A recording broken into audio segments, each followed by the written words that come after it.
This video is always going to be an interesting one for me. I'm someone who's only owned iPhones starting from the iPhone 4, and I just never was interested enough to look at the other side of the fence to see if the grass was really greener. However, when I was contacted to review a budget Android phone, I thought, do you know what? Let's have a look. Stay tuned for that Android video, that budget phone. Is it any good? You'll have to wait and see in the next couple of days. We're dropping that video, so hit a like button if you're excited for that.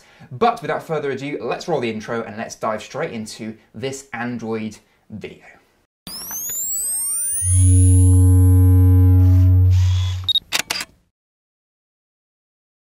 Let's put a few things straight before I kick off. This isn't my first official toe dip into Android, as I have owned a Galaxy Tab 4 for a little while. However, I don't really think it counts because I can't use that as my daily drive every day like I can with this attempt with this budget smartphone.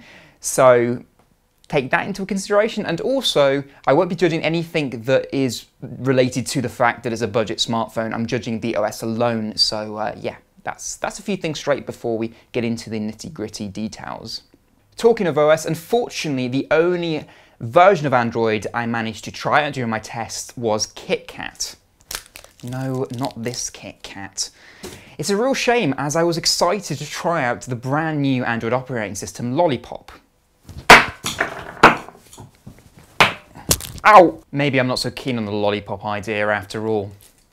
Setting things up though were pretty seamless and actually far easier than I was expecting. If you have a Google account, which most people have these days, you can be away and ready to go in a couple of minutes. And it's even easy to import your contacts and calendars from iOS. You actually only need to go to iCloud.com, download the files and upload them straight onto your device and you're ready to go. Pretty neat.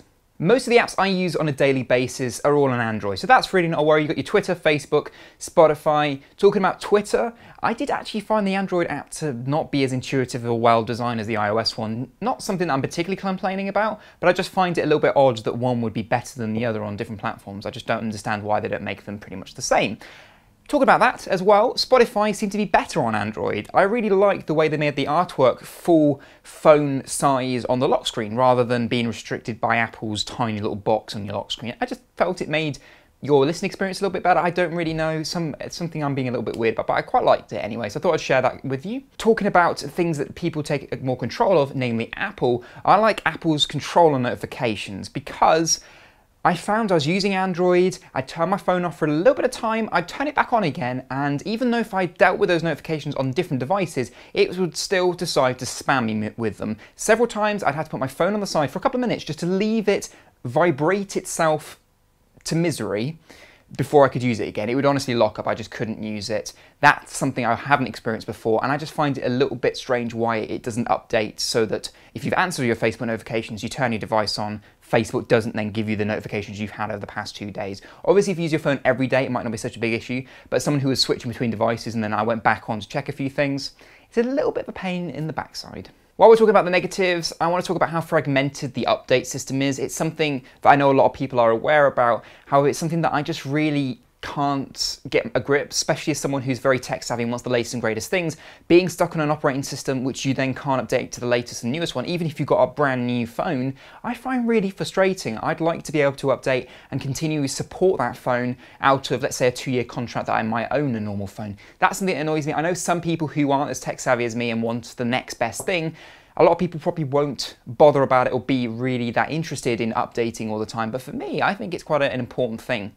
Also, talking about things that are negative, I'm not a fan of the mail apps on there, any of the mail apps I've tried, because I'm someone who has a hell of a lot of mail accounts with a hell of a lot of different platforms. I'm talking AOL, Live, Outlook, I'm talking about Gmail, loads of different things, even more ones posted on my private server, things like that. I have lots of email accounts to keep track of. It's important that I keep track of each one of them because an important email could arrive on any of them at any point.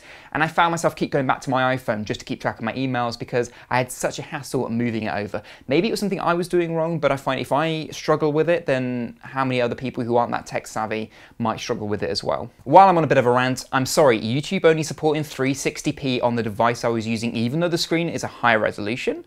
Why doesn't it support the screen resolution of the device? Why isn't it programmed in that way? Okay, I'm not a programmer, but in my head it didn't make sense, and it's not an isolated issue, even with some more expensive flagship devices. I'm not going to rant about that too much because that might come in the phone review itself. Who knows?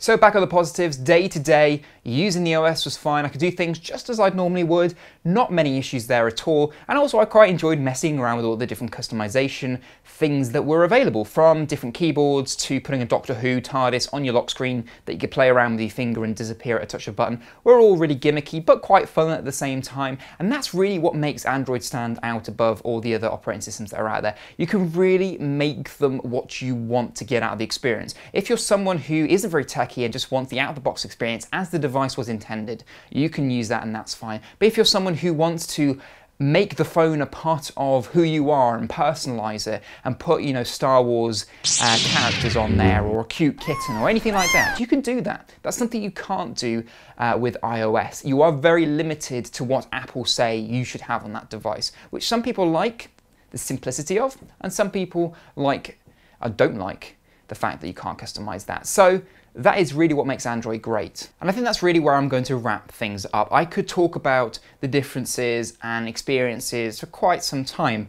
but I wanted to make this video short and concise and talk about the things that were really highlighted to me during my week of using Android. And I did use it for a full week, and at the end of it, as you could probably guess, I did go back to my iPhone. And there's many reasons for this. More is that this was only a budget iPhone for one that I was using it on, and my iOS is better than it in a lot, my iPhone, sorry, is better than it in a lot of other ways. And also I'm so heavily invested into the Apple ecosystem, as Apple want me to be, that it's difficult for me to come away. I have, you know, an Apple Watch now, I have a MacBook, and I use the ecosystem for everything, from managing my calendars, to using iMessage, to using all the different things that I've spent so long integrating into, and it's just really difficult to switch. And I think that is the big thing, especially for people on either side of the fence. It is difficult to switch once you get used to something and it's something that you've grown up with and that you're just using your day-to-day without thinking.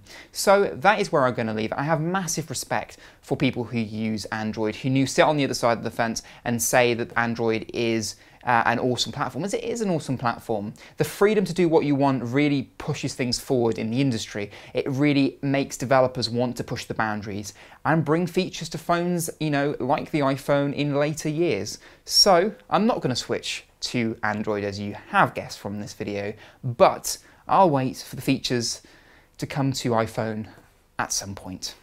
Thank you guys for watching. Hit that like button if you've enjoyed the video. Subscribe if you are new to the channel. And guys, I will see you very soon. Goodbye.